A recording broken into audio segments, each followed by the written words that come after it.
Good morning to all of you. Class 7th, subject Social Science, Chapter 4, The Mughal Empire. Dear students, आप अपनी book का page number 56 निकालेंगे। वहाँ से आज हम पढ़ेंगे the Mughal empire in the 17th century and after, कि 17वीं शताब्दी में और उसके पश्चात मुग़ल साम्राज्य। The administrative and military efficiency of the Mughal Empire led to great economic and commercial prosperity. Mughal साम्राज्य की प्रशासनिक और सैनिक कुशलता के फलस्वरूप आर्थिक और वाणिज्यिक समृद्धि में वृद्धि हुई।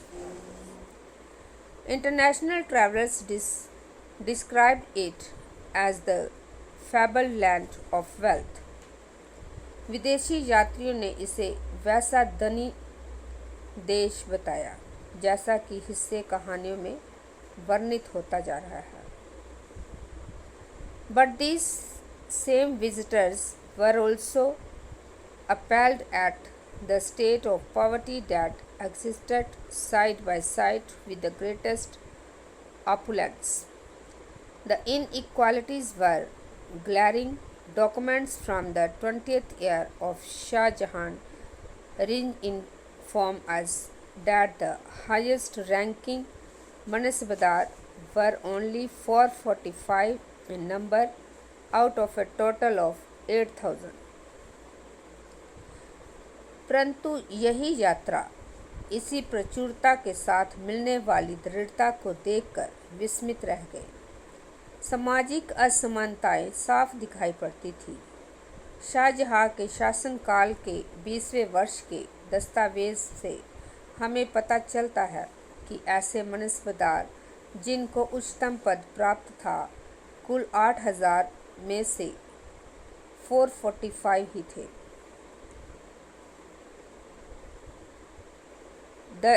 This small number, a mere 5.6% of the total number of Manasbadar, received 61.5% of the total estimated revenue of the empire as salaries for themselves and their troopers. एक छोटी संख्या 5.6% को ही साम्राज्य के अनुमानित राजस्व का 61.5% स्वयं उनके व उनके सवारों के वेतन के रूप में दिया जाता था। The Mughal emperor and their manasbdar spent a great deal of their income on salaries and goods. Mughal सम्राट और उनके मनसबदार अपनी आय का बहुत बड़ा भाग वेतन और वस्तुओं पर लगा देते थे।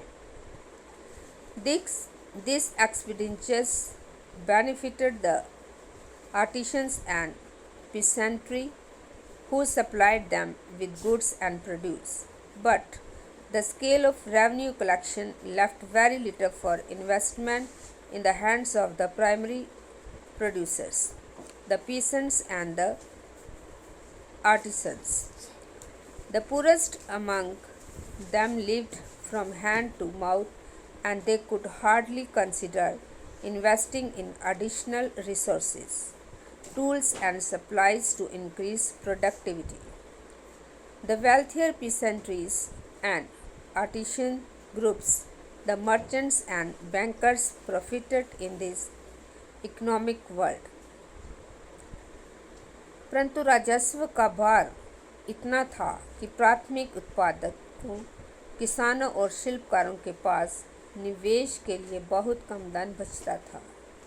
इनमें से जो लोग बहुत गरीब थे, मुश्किल से ही पेट भर पालते थे, वे उत्पादन शक्ति बढ़ाने के लिए अतिरिक्त संसाधनों में, औजारों और अन्य वस्तुओं में निवेश करने की बात सोच भी नहीं सकते थे।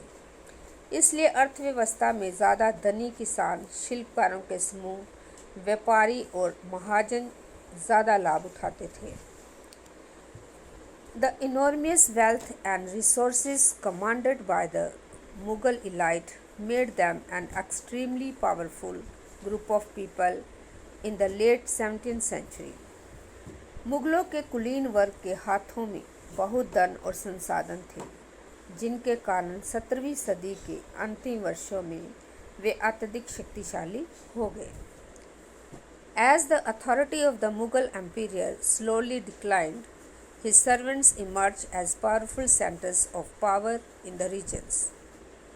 They constituted new dynasties and held command of provinces like Hyderabad and Awadh.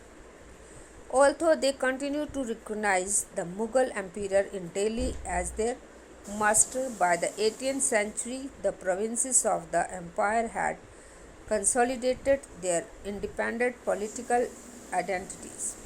We will read more about them in chapter 10. तो जैसे जैसे मुगल सम्राट की सत्ता पतन की ओर बढ़ती गई, वैसे वैसे विभिन्न क्षेत्रों में सम्राट के सेवक स्वयं ही सत्ता के शक्तिशाली केंद्र बनने लगे। इनमें से कुछ ने नए वंश स्थापित किए और हैदराबाद एवं अवध जैसे प्रांतों में अपना नियंत्रण जमाया। यद्यपि वे दिल्ली के मुगल सम्राट को स्वामी के रूप में मान्यता देते रहे। यद्यपि 18वीं शताब्दी तक साम्राज्य के कई प्रांत अपनी स्वतंत्र राजनीतिक पहचान बना चुके थे। इनके बारे में हम 10वें अध्याय में विस्तार से चर्चा करेंगे। तो डियर स्टूडेंट्स, ये आज आपका लास्ट लेक्चर था। नेक्स्ट लेक्चर में इसके मैं question answer, filling the blanks और मैच द फॉलोइंग वो सब आपको करवाऊंगी। Thank you and have a nice day.